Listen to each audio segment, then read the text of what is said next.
Hey, Becoming Me. I am so excited to introduce you to my warrior friend, Alani. Alani, welcome to Becoming Me. Oh, thank you so much for having me, Emily. It's so great to get to chat with you today.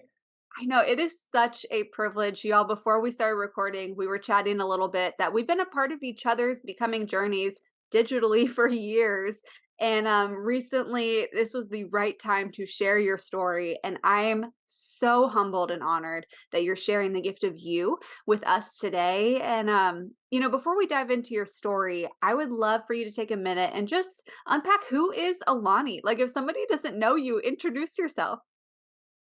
Oh my goodness. That's a really great way to phrase that question. I guess if nobody knew me, I would just say that my name is Alani and I am just a lover of Jesus and I'm just trying to do the thing that he needs me to do every day. And it looks different every day. And my story is really sort of crazy, but it's 1,000,000% a God thing. And I'm just really grateful, to be here with you. And so that's me in a nutshell. So I love it. And also, I'll throw out there, you have my favorite color on. It looks like you have like a purple, light purple sweater. Girl, you're like fitting right in with BecomingMe.tv's branding over here. I love it. that's so funny. I love this color too. Me too. I might be a little obsessed though. Like, is it possible to have too much purple clothing? No, nope, Okay. nope, Thank you. absolutely not. Thank you. All right. Well, let's dive in. I would love to just dive into your story. Like, what has made you who you are today? What's your story?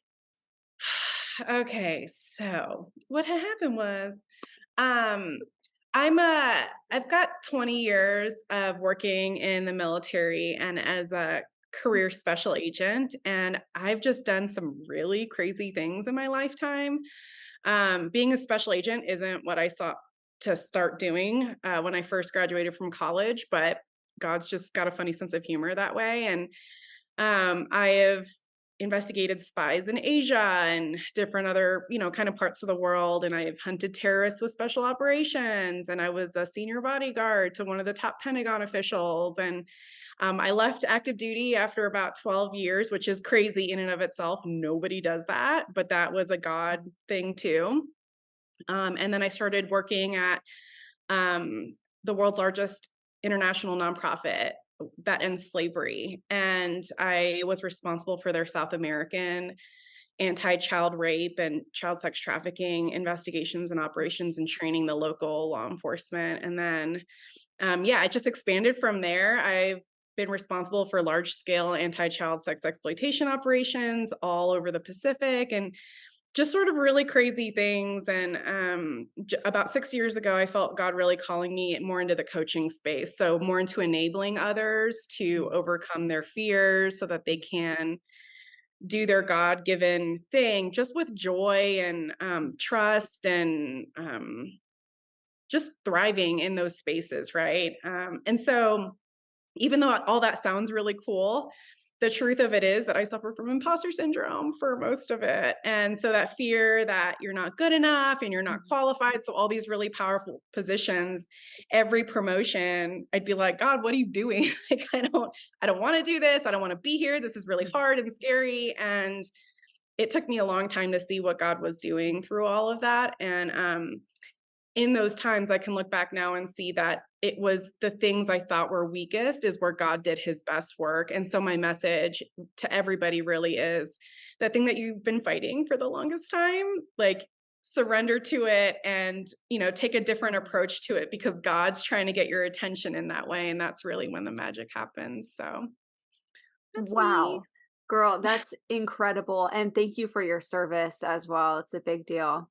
Thanks. Absolutely. And so I have a question because I'm so curious because I think and I love how you unpacked that you struggled with imposter syndrome because we all do. We really all do. And it's so easy to look at another warrior friend, be like, wow, look at everything she's doing. Like you just listed all these different roles that you led in at high capacity. And it'd be so easy to assume, oh, she's the most confident, strongest person in the world.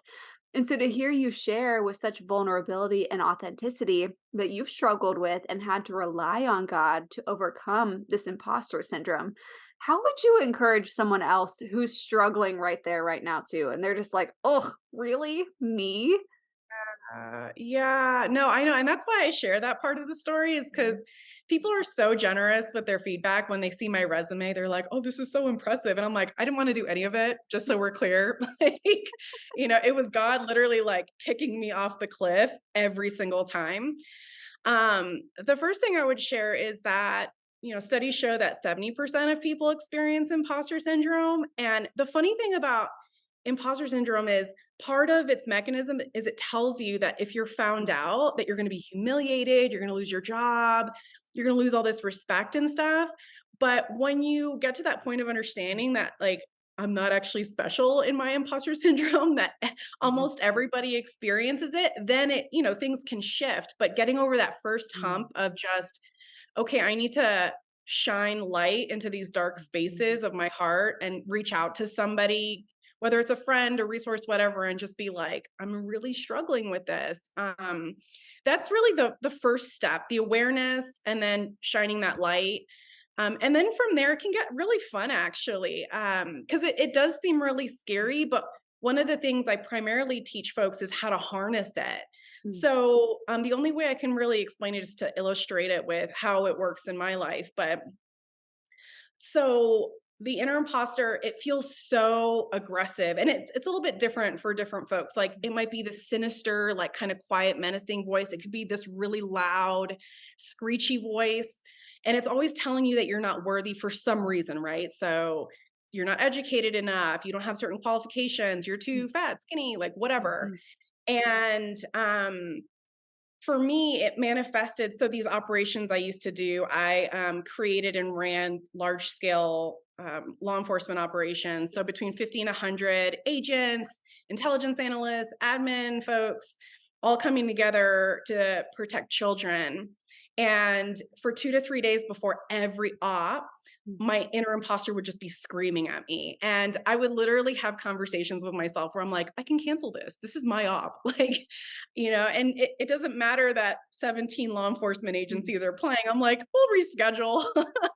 But the hopelessness is the worst part of it. And when I would ask myself, when else have I felt this? All of a sudden that spiritual amnesia Mm. would go away. And I'd be like, oh yeah, it's like every other time I'm about to do something that God really wants me to do, that the enemy doesn't want me to do. Um, but when I look back on the history of that, God has always shown up in way more powerful ways than I could have imagined, as long as I was submitting and, Yeah. really reaching out for him. And so one of the things from the ops that is astounding to people is we have 100% conviction rate. And in the last 4 years, we've adjudicated Mm. something like over 50 cases. I haven't kept close track of everything, and that's really astounding. But Mm. I point people to the process of when I get to that spiritual amnesia awareness. I have a surrender process of a lot, there's a lot of quiet time and prayer and meditation. And I have like my fight song list of like different worship songs that I play. And everybody's Mm. process is a little bit different. But when I don't know what happens, but at some point, Mm. this mechanism just kicks in and I just start doing the work. And I know now that it's so I can't claim credit for it. So when people ask me why we achieved what we did, I literally can't be like, I did it because I was scared on the couch for 2 days, freaking out in my Mhm. mind. You know what I mean? Yeah. And so that's when it can get fun because now when I feel it, I'm like, oh, God's about to do something really cool. Like, you know what I mean? So Yes. long winded answer, but those are my tips. I love that, and even how you described this preparation that you go into and you have a process and getting into God's word, your fight list song. I love that. I think I'm gonna need you to send me some of those so we can like add a playlist to the show notes. Because how fun would Oh, that be? yes, I will do it. It's all about the skillet and the shine down, Yes. and yes, honey, I got Yes, you. I love it. And it's so wise and true, like how you're preparing yourself really to go into spiritual battle. And at the end of the day, that maturity that you're looking at and saying, hey, this is only to show, like, look what my God can do, not what me, Alani, me, Emily, you watching can do. It's what God can do in and through you when we're obedient to what He's calling us to do and to be. That's amazing. So, another question for you. Are you a coffee drinker? Hello. Yes, girl, me too. Okay, so what's in your coffee cup today? I am doing iced latte today. Ooh, any flavor or just like straight? Okay, what is it?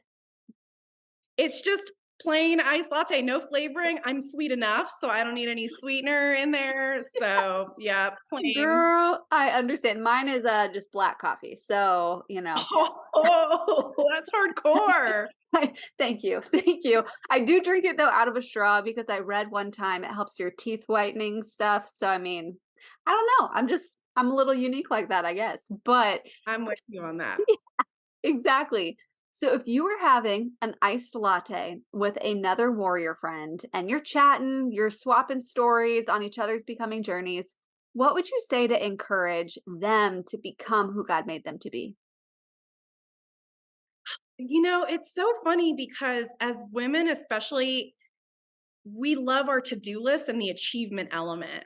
Mhm, But what I would tell them is remind them that if you really take a look at the story of Jesus, you literally can't lose.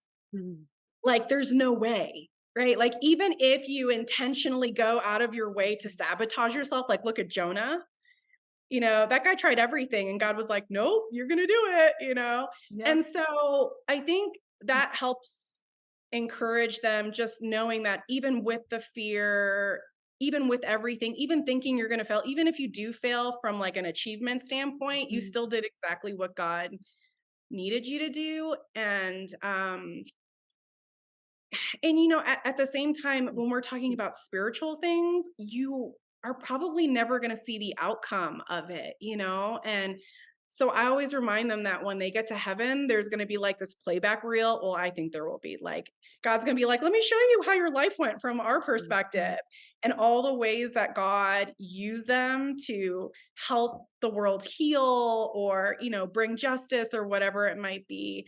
So that's what I would tell them mhm. is that playback reel is going to be amazing. And all you have to do is just trust that you can't lose. Oh, that's such a powerful reminder. Thank you for just sharing that with us. Do you have time for one more question? I do. Okay. So I was thinking back as you were even just describing, like with God, we can't lose, right? And so it's obeying Him, trusting Him, and taking those next steps. So you unpacked your resume for us, right? And you talked about how, I mean, you made this huge career change too, and following and obeying what God asked you to do, who He's made you to be. And I can imagine not everyone understood. It seemed like a very different shift. And so if someone was maybe sitting across from you in that coffee shop, right? And they're maybe asking you this question and they're in their own place where they feel God calling them to do something very different than what it looks like they're doing right now. How would you encourage them to lean in and obey God? Yeah. Oh, that's such a good question. Because, yeah, I remember my own journey and the struggle of making that transition. But I also think that I'm just in a point professionally because of what God's done that I'm like, I literally don't care what you guys think. Like, I don't have anything to prove to Mhm, you. You know what I mean? And mhm, But at the same time, it has been a process of becoming mhm, the coach that I am. So getting on LinkedIn and being like, hi, I love Jesus and I'm a coach and I help Christian women mhm, overcome imposter syndrome and I help teams, or whatever it is I'm doing that mhm, day.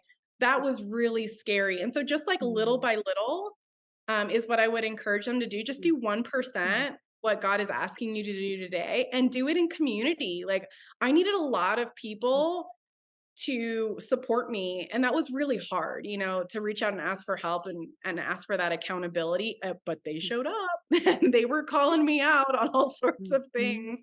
So I think, when I think about why we're here, it is to do things in community. Like I love mhm, being the independent woman and doing things on my own, but I know that we always do it better together and having that group of my mhm, girlfriends or whoever it might be to encourage me really fuels me. So the other thing I would say is read.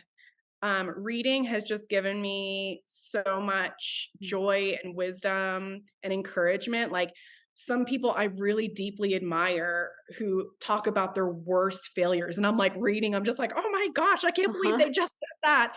like knowing that they're willing to share that with me, who they don't even know, encourages me every day. So yeah, and just being Mm. focused on today, just focus on what God has for you today. So that's what I would. Oh, that's powerful. Thank you. Thank you for sharing that.